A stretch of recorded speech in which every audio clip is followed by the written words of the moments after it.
स्त्री के रूप में ताड़का एक घोर पाप है और पाप को नष्ट करने में कोई पाप नहीं होता। हे राम, तुम इस पापिनी का संहार कर दो। प्रातः काल स्नान संध्योपासनादि कार्यों से निवृत्त होकर राम और लक्ष्मण गुरु विश्वामित्र के साथ सरिता तट पर पहुंचे। एक वनवासी मुनि ने विश्वामित्र के साथ दो सुकुमार बालकों को देखा तथा उनका परिचय प्राप्त कर वे एक छोटी सी सुंदर नौका ले आए और विश्वामित्र से बोले, हे मुनिराज, आप इन राजकुमारों के साथ इस नौका पर बैठकर सरिता पार कर लीजिए। विश्वामित्र जी ने उस मुनि को धन्यवाद दिया और राम तथा लक्ष्मण के साथ नौका पर सवार हो गए। इस प्रकार वे सागर से मिलन की आतुरता में कलकलनाद के साथ दौड़ ढती जा रही उस नदी को पार कर गए। नदी के उस पार एक भयानक वन था। उस वन को देखकर राम बोले, गुरुदेव, यह वन तो बड़ा भयंकर है। सभी ओर से सिंह, व्याघ्र आदि हिंसक पशुओं के दहाड़ने और हाथियों के चिंघाड़ने की ध्वनि आ रही है। जंगली सुअर, भालू, वन भैंसें आदि वन्य प्राणी भ्रमण करते दृष्टिगत हो रहे हैं। वृक्षों की सघनता के कारण सूर्य का प्रकाश इस वन के भीतर घुसने का साहस नहीं कर पा रहा है और इसी कारणवश चारों ओर अंधकार हो रहा है। इस अति दुर्गम वन का क्या नाम है? राम के इस प्रश्न का उत्तर विश्वामित्र ने इस प्रकार दिया, हे राघव, पूर्व काल में इस स्थान में वन न होकर मलदा और करुप नाम के दो बढ़े समृद्ध राज्य हुआ करते थे।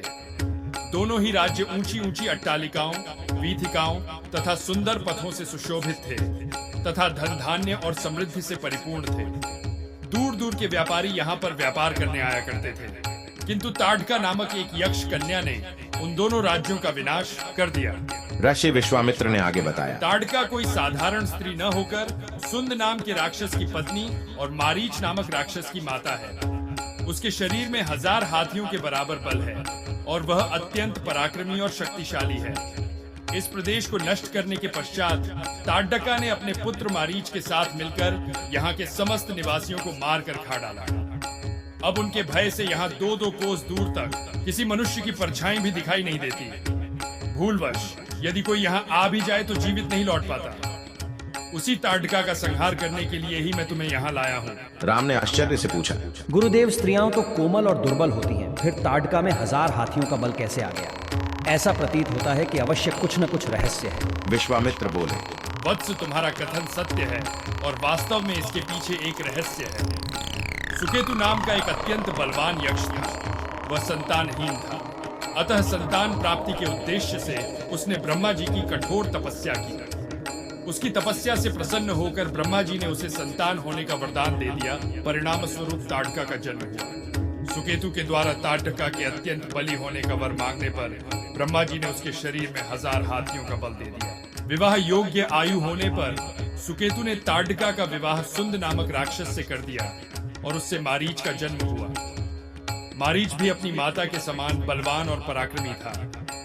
वह सुंद राक्षस का पुत्र होकर भी स्वयं राक्षस नहीं था, किंतु बाल्यकाल में वह बहुत उपद्रवी था।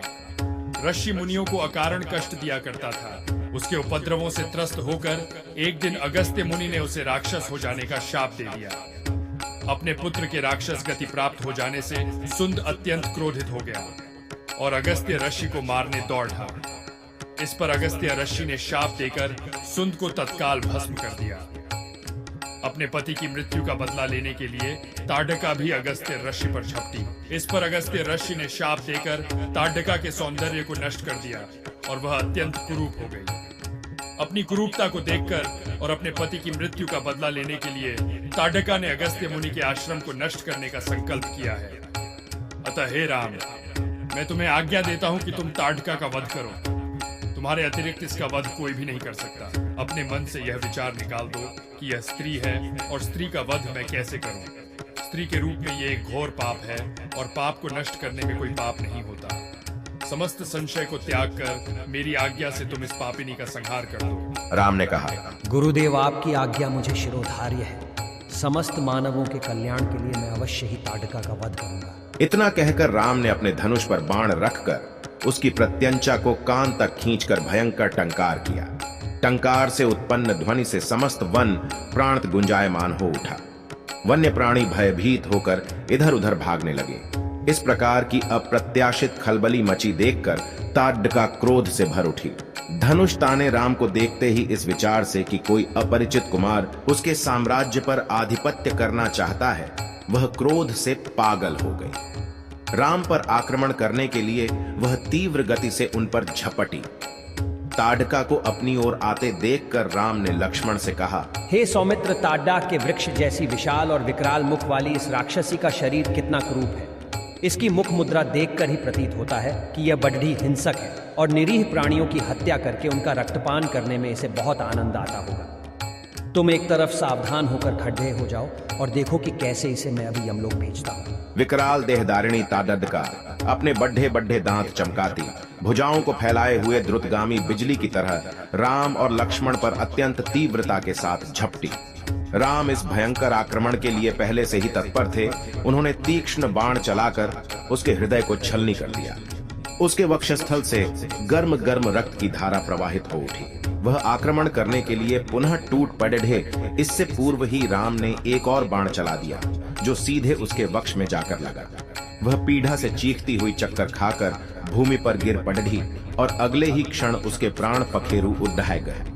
राम के इस रण कौशल और ताड्डका की मृत्यु से ऋषि विश्वामित्र अत्यंत प्रसन्न हुए। उनके मुख से रामचंद्र के लिए आशीर्वचन निकलने लगे।